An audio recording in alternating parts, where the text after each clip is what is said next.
Hey, what is up guys? This is Nishi from MST.TV here, back with another Market Watch episode. So today we're going to actually take a look a few months into the future, and we're going to look at cards currently trending on the market because of the recently announced Battles of Legend Terminal Revenge.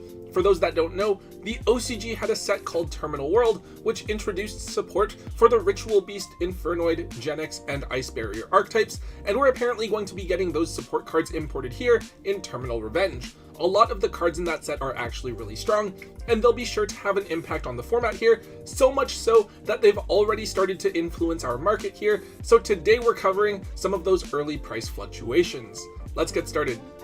Kicking things off for today, we have Infernoid Perme. So Infernoids are, in my opinion, the strongest of the archetypes with the new Terminal Revenge support.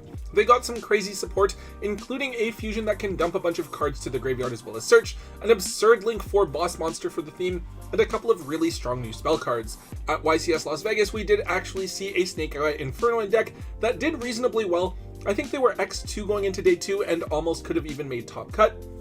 Even with just the existing cards, they can do some interesting things with the Snake Eye cards since Decatron is a level 1 fire monster. That said, Perme is a cool tech for the strategy. It's just a level 1, so it's an easier monster to bring out onto the field to get under the Infernoid level restrictions, and while it's on the field, it can get rid of any set card, so some useful utility there as well. Unfortunately, Perme only has one printing from Crossed Souls, as it never got a reprint in the tins or a special edition or anything like that. However, I believe that Perme is also just a one-of, so we shouldn't see its price going too crazy. Right now the card is around $7 on TCG Player, but I think that right now we have to assume that some of the Infernoid cards are going to get a reprint in Terminal Revenge itself, so probably the ones that haven't yet been reprinted, like this card. Of course, if you do want to play the deck and you want to be a bit on the safer side, it doesn't hurt to grab a copy of this card right now, since it is just a one-of and it's still relatively cheap. Up next, we have a couple of cards that I think are very similar. It's Void Imagination and Void Vanishment.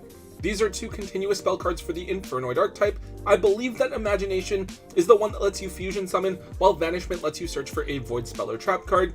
Each of these is pretty useful in the deck since Imagination lets you access either the new fusion monster or dumping a ton of cards to access Tierra, and either effect is pretty good. Right now, each of these cards has just one super rare printing from back in Crossed Souls, just like Perme, and either version is going to cost you around $10 to $12 each. The list that I'm showing you guys here is actually one that took first place at a tournament over in Japan. It's just minus the extra deck.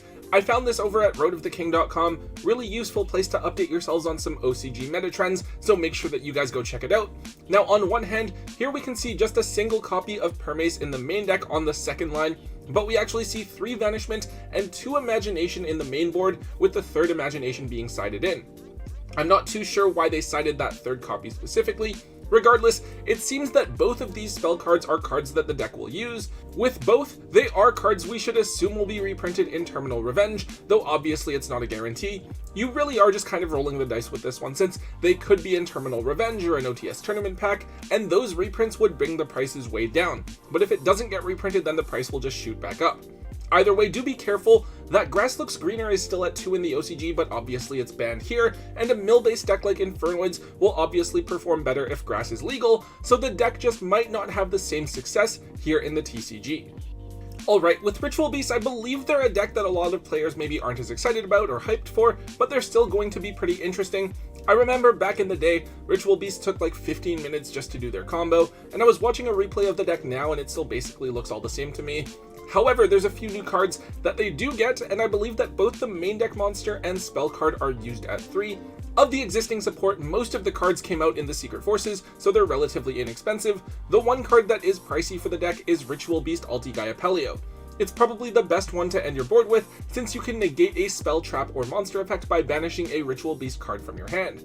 This is yet another card that was only printed in Crossed Souls, but it has an Ultra and Ultimate rare printing. The Ultra's around 15, but the Ulti is all the way up at $25 to $30 for a near mint copy. Fortunately, this card is just a one-of, but it's the only real buyout target for the deck, so it has gotten quite a bit of attention. And of course, a bunch of the tamers I think are girls, so that'll automatically put some people on the deck right away. In terms of the meta though, I don't think Ritual Beasts will have any sort of influence or competitive meta relevance, so ulti-gaiapelio is a card that I would just try to dump right away while its value is super inflated, since this is also another card that's extremely likely to be reprinted in Terminal Revenge. Okay, so with the GenX archetype, this is probably the most underwhelming new support we're getting from the set. The GenX deck itself has never been good. We've used the occasional card here or there. GenX Undyne was used in Mermails, for example, but very few actual meta implications. The new GenX support is theoretically really good, but it's something else that just isn't going to have much of an impact on the format. So basically there's a new Link 1 monster that lets you normal summon whenever a GenX monster is added to your hand, so there's some plays trying to make infinite loops or just unbreakable boards where you keep on summoning and linking bodies away. However, in my mind, it's decks like this that are exactly the same as those decks that have like one card FTKs or OTKs with Armageddon Knight, or the super heavy samurai cards where yes, it's something that you can do, but the chances of you actually pulling it off are really slim, especially when you can't really do anything going second into a board, and you also just kind of lose if you're hit by an effect failure or an infinite impermanence. Controller is the one card that is trending up, since it's technically one of the most useful existing cards, and the DT printing is currently about $8 or so, but it's just a vanilla tuner and it's not something that I believe you guys should be taking too seriously. If you guys do have this card lying around, just dump it while you can to make a few free dollars, since it's definitely one of those cards that's just going to flop once the set officially comes out. Alright, so the last archetype getting support is the Ice Barriers, and really, I think they're the deck that I've found the most surprising. Ice Barriers are historically sort of a joke deck. They have some really strong individual cards, but the deck just never really did anything when you put it all together, so of course it's just other decks that took advantage of Brionac and Trishula.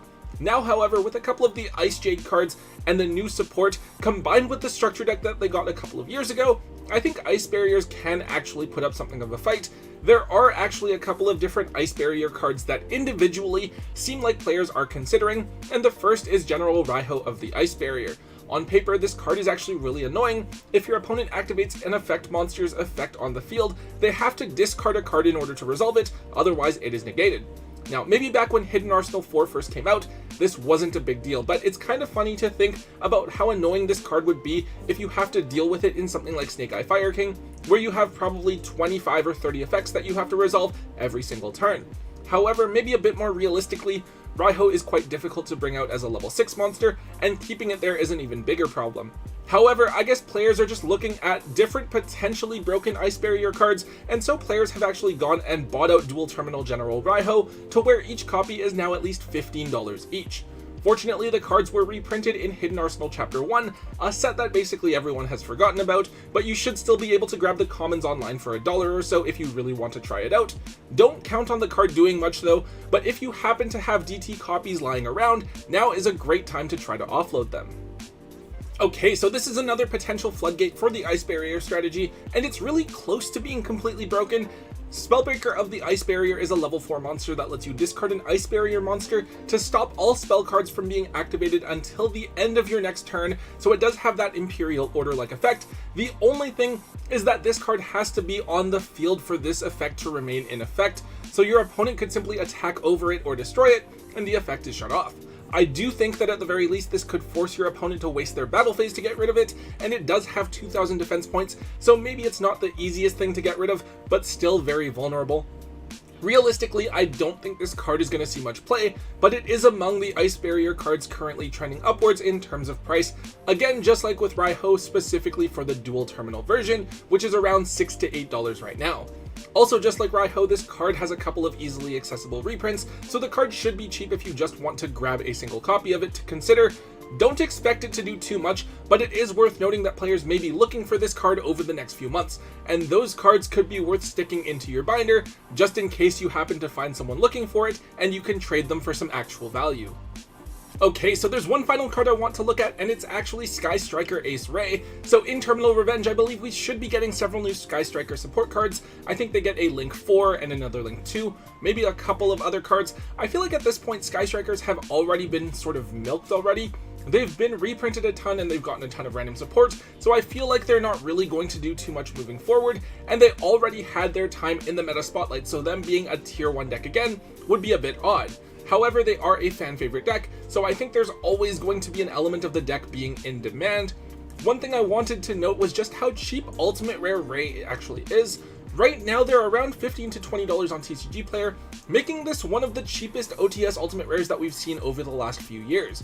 And yes, I know that Sky Striker isn't exactly meta relevant, but in comparison, we still have ulti-Kagaris at like $100, and even ulti-Hayate is almost $40 a piece. Especially with the additional support coming, I do think that Ray has a lot of room to grow, but there's two things probably holding the player base back. The first is that we still haven't gotten alternate art Ray, which could come out in a quarter century printing and automatically be the highest rarity printing of the card. The other thing is that we could see all of the Sky Striker cards reprinted in Rarity Collection 2 or eventually Rarity Collection 3, which just feels like something that Konami would do.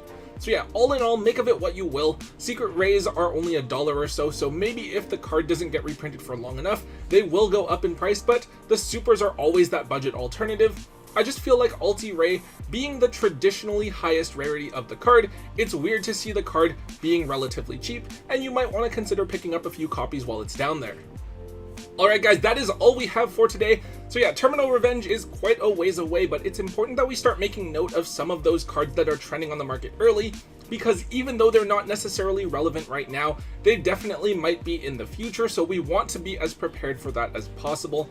Anyways guys, if you did enjoy today's Market Watch, please make sure you let me know. Hit that thumbs up button, make sure you leave a comment in the comment section down below, and subscribe if you haven't already. And until next time guys, don't forget to hold on to your MST.TV.